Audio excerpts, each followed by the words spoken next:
రైట్గా ఉమ్మడి ఆదిలాబాద్ జిల్లాలో రానున్న 5 రోజుల పాటు భానుడు తన ప్రతాపాన్ని చూపనున్నాడు. ఆదిలాబాద్, నిర్మల్, కొమరంభీం, ఆసిఫాబాద్, మంచిర్యాలలో వడగాల్పులతో పాటు 45 డిగ్రీల కంటే ఎక్కువ ఉష్ణోగ్రతలు నమోదయ్యే అవకాశం ఉన్నట్టుగా తెలుస్తోంది. ఇక దీనికి సంబంధించి కూడా వాతావరణ శాఖ కీలక హెచ్చరికలు కూడా జారీ చేసింది. మధ్యాహ్న సమయంలో బయటకు తిరగొద్దని, ప్రయాణాలు వాయిదా వేసుకోవాలంటూ కూడా వైద్యులు సూచిస్తున్నారు.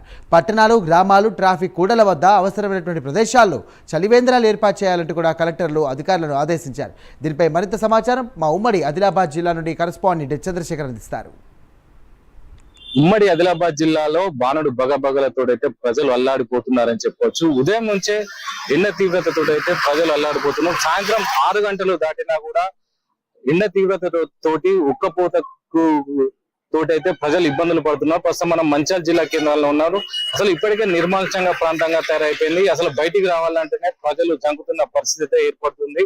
అసలు ఎక్కడ చూసినా రద్దీగా ఉండే మంచిర్యాల జిల్లా కేంద్రం అసలు బోసిపోయినట్టు ఒక కర్ఫ్యూ వాతావరణం అయితే ఏర్పడింది. దీనికి సంబంధించి అధిక ఉష్ణోగ్రతలతోటైతే ఇటు ఉమ్మడి ఆదిలాబాద్ జిల్లాలో ప్రజలైతే బంబేలు ఎత్తిపోతున్న పరిస్థితి అయితే ఏర్పడుతుంది. దీనికి సంబంధించి ఏదైతే ఏప్రిల్ మాసంలోనే 43 డిగ్రీలకు చేరడంతో అయితే ఇప్పటికే ప్రజలు జంకుతున్నారో చెప్పవచ్చు. గతంతో పోలిస్తే ఈసారి ఉష్ణోగ్రతలు అధికంగా ఉంటాయని ఇటు వాతావరణ శాఖ హెచ్చరికలు జారీ చేస్తున్న నేపథ్యంలో అయితే ఇప్పటికే ఏప్రిల్ మాసంలోనే 43 డిగ్రీలకు చేరుకుంది. రానున్న మే మాసంలో పరిస్థితి ఎలా ఉంటుందో అంటూ ఇప్పటికే ప్రజలైతే భయప్రాంతాలకు గురి అవుతున్నారు. దీనికి సంబంధించి ఇప్పటికే వైద్యులు కానీ ఇటు చిన్న పిల్లల విషయంలో కానీ ఇటు వృద్ధుల విషయంలో కానీ తగిన జాగ్రత్తలు తీసుకోవాలని అయితే ఇప్పటికే వైద్యులు అయితే హెచ్చరికలు జారీ చేస్తున్నారు.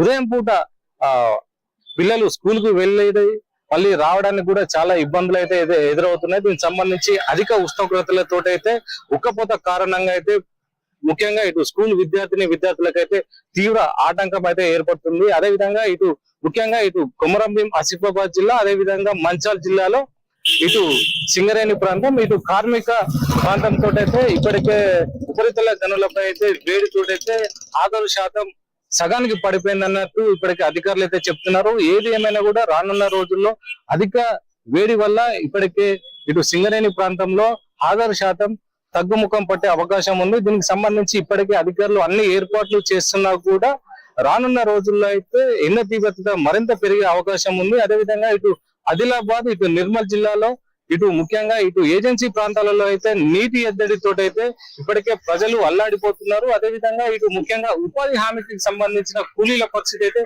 మరీ దారుణంగా ఉంది. ఉదయం పూట 6 గంటల నుంచే ఎండ వేడిని తట్టుకోలేకైతే ఇటు ఉపాధి హామీ కూలీల పరిస్థితి అయితే దయనీయంగా ఏర్పడింది. దీనికి సంబంధించి ఇప్పటికే జిల్లా అధికార యంత్రాంగం కూడా ఉపాధి హామీ కూలీలపై సంబంధించి ప్రత్యేక చర్యలు తీసుకోవాలని అయితే ఇప్పటికే జిల్లా కలెక్టర్లు అయితే ఉపాధి హామీ పనులకు సంబంధించిన అధికారులకైతే హెచ్చరికలు అయితే జారీ చేశారు. ఏది ఏమైనా కూడా ఇటు ఉమ్మడి ఆదిలాబాద్ జిల్లా వ్యాప్తంగా చూస్తే గరిష్ట ఉష్ణోగ్రతలతో అయితే ఇప్పుడు ప్రజలైతే బంబెలెత్తిపోతున్న పరిస్థితి ఉంది. ఇదే విధంగా ఇటు రానున్న రోజుల్లో మే మాసంలో అసలు ఎండ తీవ్రత ఎలా ఉంటుంది, ఈసారి 45 డిగ్రీల చేరువలో అయితే ఎండలు ఉంటాయని ఇప్పటికే వాతావరణ శాఖ అధికారులు అయితే హెచ్చరికలు జారీ చేస్తున్న నేపథ్యంలో ఇప్పటికే ప్రజలైతే అప్రమత్తంగా ఉండాలని ఇటు వైద్యులు అయితే సూచిస్తున్న పరిస్థితి అయితే ఉంది. ఏదేమైనా కూడా ఎండ ప్రభావంతో అయితే ప్రజలు అల్లాడిపోతున్నారని చెప్పవచ్చు. ఇది ఇక్కడ పరిస్థితి. కెమెరా పర్సన్ సతీష్ తో చంద్రశేఖర్, ప్రైమ్ 9 న్యూస్, ఉమ్మడి ఆదిలాబాద్ జిల్లా.